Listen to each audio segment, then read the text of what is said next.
हा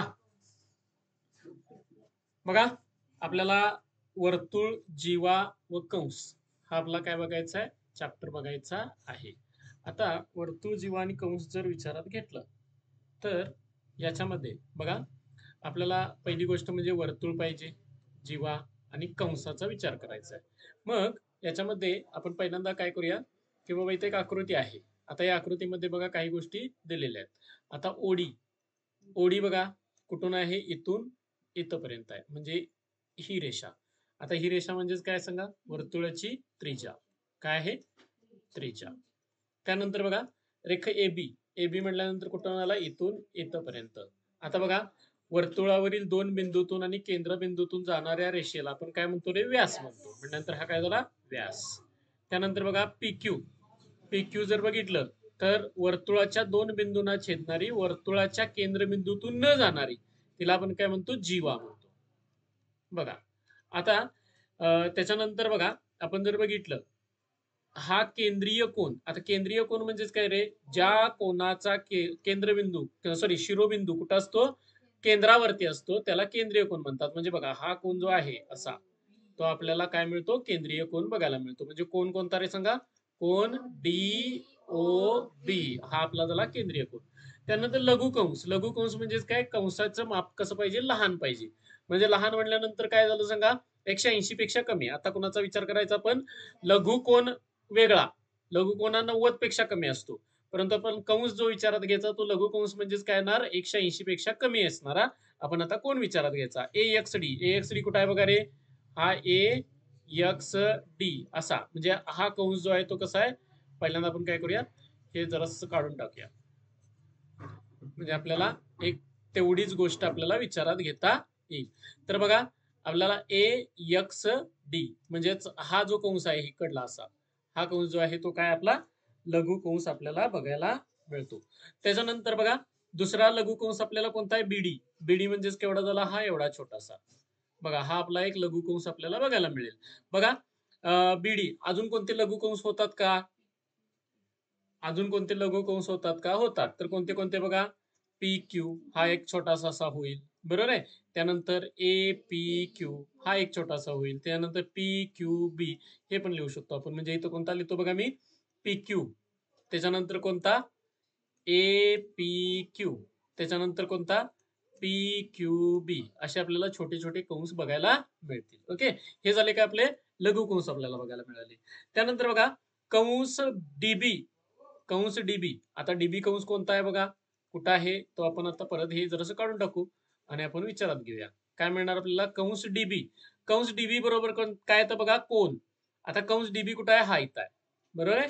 लक्षात ठेवायचं, जेवढं कंसाचं माप असतं तेवढंच त्याचा केंद्रीय कोनाचे माप असते. कोणाचे माप असते, केंद्रीय कोनाचे. म्हणून बघा आपल्याला काय मिळणार, कंस डीबी, कंस डीबीचं माप बरोबर काय येणार, कोन डी ओ बी.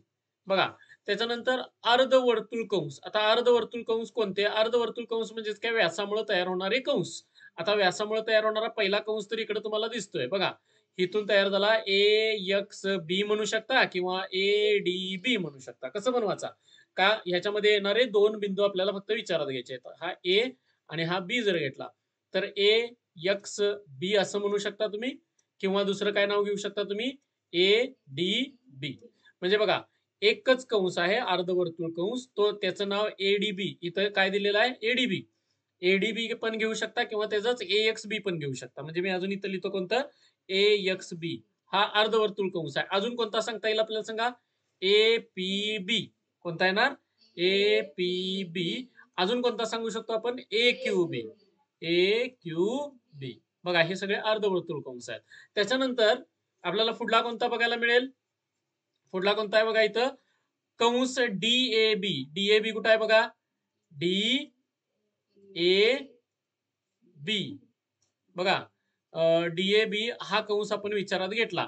मला वाटतं थोडस नाव हे वेगळं झालंय. आपल्याला काय विचारात घ्यायला पाहिजे, डी ए बी किंवा दुसरा कोणता पण आपण कंस जर विचारात घेतला तर हा काय होईल बघा, तर पूर्ण वर्तुळाचे किती अंश असतात रे, 360 अंश. मग आता 360 अंश मधनं काय करायला पाहिजे बघा, त्याचा कोन वजा करायला पाहिजे. आता कोन कोणता आहे ना सांगा, डीएबी. जर तुम्ही विचारात घेतलं डीएबी, मला वाटतं ह्याच्यामध्ये नाव चुकलंय, इथं ओ पाहिजे, DOB. कोणता यायला पाहिजे? DOB. खरं हा कंस होऊ शकत नाही, तर एकच मिनिट, मी याचं नावच बदलून टाकतो. लक्ष द्या इकडं, की आपल्याला DAB चा जर विचार केला तर ऍक्च्युअल मध्ये हा कंस व्हायला पाहिजे पूर्ण असा DAB. परंतु DAB वाचन चुकीचं होतंय. कारण काय होतंय, तर लक्षात ठेवायचं, DAB असा जर पूर्ण घेतला तर हा 360 अंश होतोय, असा पण चालत नाही. म्हणजे लक्षात ठेवायचं, आपल्याला DAB हा जर पूर्ण कसा विचारात घेऊया, DAB असा पूर्ण जर विचारात घेतला तर हा बघा, हा शिल्लक राहिलेला कंस येणार. काय येणार? हा शिल्लक राहिलेला कंस. मग आता शिल्लक राहिलेला कंस जो आहे काय करायला पाहिजे सांगा, 360 मधनं तो कोण वजा करायला पाहिजे. कोणता कोण वजा करणार? DOB. अशा आपल्याला काय मिळतील, याच्यामधल्या ह्या सगळ्या गोष्टी मिळतील. त्याच्यानंतर बघा, आपल्याला याच्यामध्ये एक पुढली जी गोष्ट येते, म्हणजेच या सगळ्या गोष्टी आपण आता भरल्या, तसं आपल्याला पुढला जो विचार येतो तो कोणता आहे बघा, वर्तुळाच्या जीवेचे गुणधर्म. कोणते येतात? वर्तुळाच्या जीवेचे गुणधर्म. तर इथं गुणधर्म आहेत बघा, हे थोडक्यात एकमेकांच्या उलटे गुणधर्म आहेत. वर्तुळ केंद्रातून जीवेवर टाकलेला लंब जीवा काय करतो? दुभागतो. म्हणजे बघा, हा वर्तुळ केंद्र आहे कोणता? ओ. इथं आपण लिहू शकतो वर्तुळ केंद्र कोणता आहे? ओ. तिथून जीवेवर टाकलेला लंब, जीवा कोणती आहे? जीवा कोणत्या इतर आहे? AB. Okay, AB. आणि लंब कोणता आहे सांगा, जीवेवरती टाकलेला लंब कोणता आहे? OP. बरोबर. मग आता OP मुळे जीवा AB काय होते? दुभागते. काय होते? दुभागते. आता दुभागते म्हणल्यानंतर काय होणार रे? AP चे दोन समान भाग होणार. म्हणजे बघा, हा इकडला एक भाग आणि इकडला भाग कसे असणार आहेत? समान. म्हणून आपण काय म्हणणार? AP एकरूप काय होणार? PB. लक्षात आलं का? AP एकरूप PB. आता इथं दुसरा काय नियम आहे वगैरे, वर्तुळाचे केंद्र व त्या वर्तुळाची जीवेचा मध्यबिंदू जोडणारा रेषाखंड हा जीवेला लंब असतो. म्हणजे इथं बघा, आपण काय सांगितलं रे, लंब रेषेमुळं, म्हणजेच लंब काढल्यामुळं जीवा काय होते? दुभागते. तर इथं आता काय सांगायला लागलं आपण, जीवेचे जर दोन भाग होत असतील तर हा काढलेला लंब जो सॉरी, ही जी रेषा असते ती काय असते? इथं लंब असते. म्हणजे उलट. एकदा काय म्हणलो आपण सांगा, केंद्रातून काढलेला लंबामुळं काय होते? जीवेचे दोन भाग होतात. आता इथं काय म्हणालो सांगा आपण, जीवेचे दोन भाग करणारी रेषा कुठनं काढलेली? केंद्रातून काढलेली रेषा ही काय असते रे? लंब असते. म्हणजे उलट आपण विचारात घ्यायला लागलोय. म्हणजे इथं आपल्याला आता काय काय विचारात घ्यायला पाहिजे, जर AP एकरूप काय असेल? PB. काय घेतलं? AP ला एकरूप PB घेतलं तर OP काय असला पाहिजे? लंब असला पाहिजे. कुणाला? AB ला. म्हणजेच OP हा लंब आहे कुणाला? लंब आहे जीवा AB ला. जीवा AB ला. लक्षात आलं का काय काय म्हणलं इथं? जीवा AB ला तो काय असणार आहे? लंब असणार आहे. जरा व्यवस्थित करूया. काय मिळेल? जीवा AB ला लंब. त्याच्यानंतर बघा, आपल्याला याच्यावरती साधी साधी गणित असतात. काय आता गणित आहे? तर इथे एक गणित लिहिलंय. काय लिहिलंय बघा, केंद्र P असलेल्या वर्तुळाची जीवा AB ची लांबी 13 सेमी आहे. ओके. आता मी काय करतो, इथे एक वर्तुळ घेतो. बघा, साध्या गोष्टी आपण इन्सर्ट करूया. शेप, त्याच्यानंतर इथला हा शेप उचलला आणि इथं मी वर्तुळ तयार केलं. ओके, हे झालं एक वर्तुळ. बघा, आता या वर्तुळामध्ये आपल्याला काय करायचं आहे, तर ह्याचा केंद्रबिंदू काय घ्यायचा आहे? P. मी इथं हा केंद्रबिंदू घेतो, त्याला नाव काय देतो? P. काय नाव दिलं? P. बघा, केंद्रबिंदूला नाव काय दिलं? P नाव दिलेलं आहे. P नाव दिलेलं आहे. आणि आता इथं जीवा कोणती आहे सांगा? AB. जीवा कोणती आहे? AB. जीवा कोणती आपल्याला मिळाली? AB. आता बघा, AB ची लांबी किती आहे सांगितली सांगा? 13 सेमी. इथं किती आहे? 13 सेमी. आता PQ काय करायचं आहे रे? लंब काढायचा आहे. मी पहिल्यांदा ह्याला हे बाजूला काढतो. P बिंदूतून काय काढायचं आहे? लंब काढायचा. हा लंब काढायचा, याचं नाव काय? PQ. आणि AB ची लांबी तुम्हाला किती दिलेली आहे? AB ची लांबी किती दिलेली आहे? 13 सेमी. 13 सेमी. आता तुम्हाला काय काढायला सांगितलंय बघा, त्यांनी QB ची किंमत काढायला सांगितलेली आहे. आता आपल्याला माहित आहे की काय, केंद्रातून केंद्रातून जीवेवर काढलेल्या लंबाने जीवा काय होते रे? दुभागते. काय होते? दुभागते. आताच आपण नियम बघितलाय, कुठं आहे बघा, इथं आहे. केंद्रातून जीवेवर काढलेला लंब काय करतो? जीवेला दुभागतो. म्हटल्यानंतर इथं आपण आता काय लिहिलं? केंद्रातून जीवेवर काढलेल्या लंबाने काय होते? जीवा दुभागते. म्हणून काय मिळणार आपल्याला? ए क्यू बरोबर काय येणार? क्यू बी. दोघांची लांबी कशी असणार आहे? समान. आता ए बी ची लांबी किती आहे? ए बी बरोबर किती दिले तुम्हाला? 13. म्हटल्यानंतर ए क्यू बरोबर काय येणार? क्यू बी बरोबर तुम्हाला काय मिळणार? ए बी भागिले 2. का भागिले 2 रे? दुभागते म्हणून सांगितलंय म्हटल्यानंतर भागिले 2. 13 भागिले 2 किती येणार सांगा? 6.5 सेमी. ही कुणाची किंमत होणार? तर क्यूबीची पण होणार आणि एक्यूची. म्हणजे इथली पण किंमत आणि इथली पण किंमत काय मिळणार? या पद्धतीनं मिळणार. मग आपण एक वर्तुळ काढलं आणि त्या वर्तुळामध्ये ह्या गोष्टी सांगितल्या. त्यानंतर बघा पुढलं गणित काय आहे? पुढलं गणित काय दिलंय? केंद्र ओ असलेल्या वर्तुळाची त्रिज्या. म्हणजे परत आपल्याला एक वर्तुळ घ्यावं लागेल. आपण काय करूया? Insert shape. ठीक आहे. आणि इथं मी वर्तुळ घेतलं. ठीक आहे. आता बघा या वर्तुळामध्ये काय सांगितलंय? केंद्र ओ असलेलं वर्तुळ आहे. केंद्र ओ असलेलं वर्तुळ. वर्तुळाची त्रिज्या किती आहे रे? 25 सेमी. वर्तुळाची त्रिज्या म्हणजे ती कुठं पण आपण काढूया आता पहिल्यांदा पाहिजे तर. वर्तुळाची त्रिज्या ठीक आहे. नंतर बघू आपण या वर्तुळात 48 सेमी लांबीची एक जीवा काढलेली आहे. हा ठीक आहे. आता इथं आपण 48 सेमी लांबीची काय करायची? जीवा. ह्याला काहीतरी नाव देऊया. A B. आणि ह्याचं माप किती आहे म्हणून सांगितलं रे?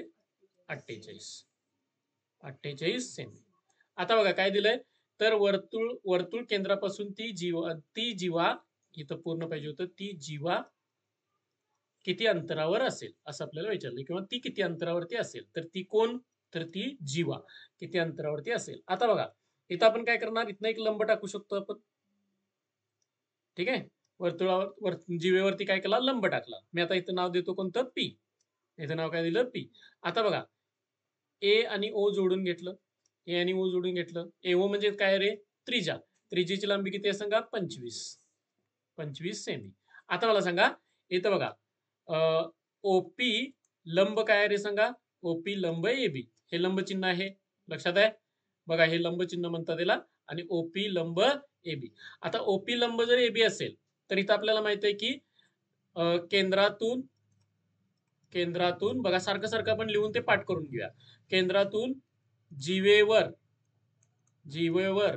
टाकलेल्या लंबाने जीवा काय होते? जीवा दुभागते. म्हटल्यानंतर काय होणार रे? ए बी चे 2 भाग होणार. ए बी चे 2 भाग कोणते होणार? एपी आणि पीबी. बरोबर काय येणार? ए बी भागिले 2. आता ए बी ची किंमत किती आहे? 48 भागिले 2. म्हणजेच एपी किंवा पीबी बरोबर तुम्हाला किती मिळणार? 24 सेमी. म्हणजे बघा हे झालं तुमचं 24 सेमी. आता हे 24 सेमी असेल तर तुम्हाला ओपीची किंमत काढायला सांगितल्या. केंद्रापासूनचे अंतर विचारले. मग केंद्रापासूनचं अंतर म्हणजे कोणाची किंमत काढायची? ओपीची किंमत काढायची. इथं काय झालं बघा रे? हा काय झाला? काटकोन त्रिकोण झाला. म्हटल्यानंतर काटकोन त्रिकोणामध्ये आपल्याला काय करायला पाहिजे? पायथागोरसचा प्रमेय वापरायला पाहिजे. का पायथागोरसच्या प्रमेयानुसार आपल्याला आता काय मिळेल ते आपण बघू. इथं काय मिळेल बघा? तर इथं आपल्याला पायथागोरसचा प्रमेय. आता पायथागोरसचा प्रमेय इथं कोणता वर्ण सांगा? एओचा वर्ग बरोबर काय येणार? एपीचा वर्ग आणि ओपीचा वर्ग. आता इथं काय मिळणार आपल्याला? एओचा वर्ग बरोबर एपीचा वर्ग अधिक ओपीचा वर्ग. आता बघा एओ म्हणजे काय रे? एओ म्हणजे 25 आहे आणि एपी म्हणजे काय? 24. ठीक आहे. इथं ठेवूया आपण. एओ ची किंमत किती? 25 चा वर्ग आणि एपी ची किंमत किती आहे आपली? 24 चा वर्ग अधिक काय येणार? ओपीचा वर्ग. हा 25 चा वर्ग किती येणार? 625 आणि 24 चा वर्ग किती येणार? 576 अधिक काय येणार? ओपीचा वर्ग. आता हे 576 इथं अधिक आहे, इकडे नंतर काय होणार? वजा. म्हटल्यानंतर ओपीचा वर्ग बरोबर किती मिळेल आपल्याला? 625 वजा 576. आता 576 इथं किती होणार बघा? 49 ना? 49 ओपी चा वर्ग बरोबर 49. मग ओपी बरोबर आपल्याला काय मिळेल 7. 7 सेमी. म्हणून बघा कुणापासून रे वर्तुळ केंद्रापासून जीवेचं अंतर किती किती असेल 7 सेमी. म्हणजे ही किंमत किती असणार आहे आपली, तर ही किंमत किती असणार आहे 7 सेमी. आणि हेच आपल्याला काढायला सांगितलेलं. बघा एवढं सोपं गणित आपल्याला मिळालं. त्याच्यानंतर बघा इथं परत काय आहे, परत एक वर्तुळ आहे. परत आपण एक वर्तुळ घेऊया. बघा आपण परत काय करूया, एक वर्तुळ घेऊ. इथं आपण हे वर्तुळ घेतलं. आता वर्तुळामध्ये काय सांगितलं रे, ओ केंद्र असलेले वर्तुळ. म्हणजे इथं ओ केंद्रबिंदू आहे. वर्तुळाची जीवा किती आहे 24 सेमी. वर्तुळाची जीवा किती आहे 24 सेमी. आता वर्तुळाची जीवा, एक जीवा आपण इथं काढूया. ही जीवा आपण घेतली. परत याला नाव देतो मी कोणतं, एबी. एबी ची जीवाची किंमत किती आहे रे 24. 24 सेमी. आता पुढे काय दिलंय, ती वर्तुळ केंद्रापासून 9 सेमी अंतरावरती आहे. म्हणजे वर्तुळ केंद्रापासून इथपर्यंतचं अंतर किती आहे बघा 9 सेमी. हे किती दिलं 9 सेमी. आता आपल्याला माहित आहे की वर्तुळ केंद्रापासून हे अंतर म्हणजेच काय, लंब आला. आता लंब असेल तर हे जीवा काय होते रे, दुभागते ना. मग तुम्हाला काढायला काय सांगितले, वर्तुळाची त्रिज्या काढायला सांगितले. आता मला सांगा, इथंच सगळ्या गोष्टी आहेत. इथं पी नाव दिलं तर एपी ची किंमत किती असणार आहे 12. आणि इकडे पण किती ना 12. हे 12 सेमी, हे 9 सेमी, तर हे किती सेमी काढायचं आहे. काय मिळणार आपल्याला सांगा, पायथागोरस प्रमेयानुसार सांगा. एओ चा वर्ग बरोबर काय येणार, एपी चा वर्ग अधिक ओपी चा वर्ग. आता एओ चा वर्ग म्हणजे बरोबर काय मिळणार आपल्याला, एओ चा वर्ग माहित नाही आहे, तसंच ठेवूया. एपी चा वर्ग म्हणजे कशाचा होणार 12 चा वर्ग अधिक ओपी चा वर्ग म्हणजे काय येणार 9 चा वर्ग. 12 चा वर्ग किती 144, 9 चा वर्ग किती 81, आणि यांची किंमत किती होणार 225. आणि 225 कोणाचं येतं 15 चा वर्ग. हे एओ चा वर्ग झालं. आणि एओ बरोबर आपल्याला काय मिळणार 15 सेमी. म्हणून बघा वर्तुळाची त्रिज्या किती असणार आहे 15 सेमी असणार आहे. वर्तुळाची त्रिज्या किती मिळेल 15 सेमी मिळेल. बघा एक थोडक्यात आपल्याला काय मिळालं की वर्तुळाची जीवा आणि त्या जीवेवरती टाकलेला लंब, ह्या दोनच गोष्टींचा विचार केला. वर्तुळाची जीवा आणि वर्तुळाच्या जीवेवर टाकलेल्या लंबानं काय होतं, तर वर्तुळाची जीवा काय होते दुभागते. तिचे 2 भाग होतात. आणि त्यानुसार आपल्याला ही गोष्ट मिळाली. लक्षात आलं का इथपर्यंत, ठीक आहे. पहिल्यांदा हे घेऊन टाका.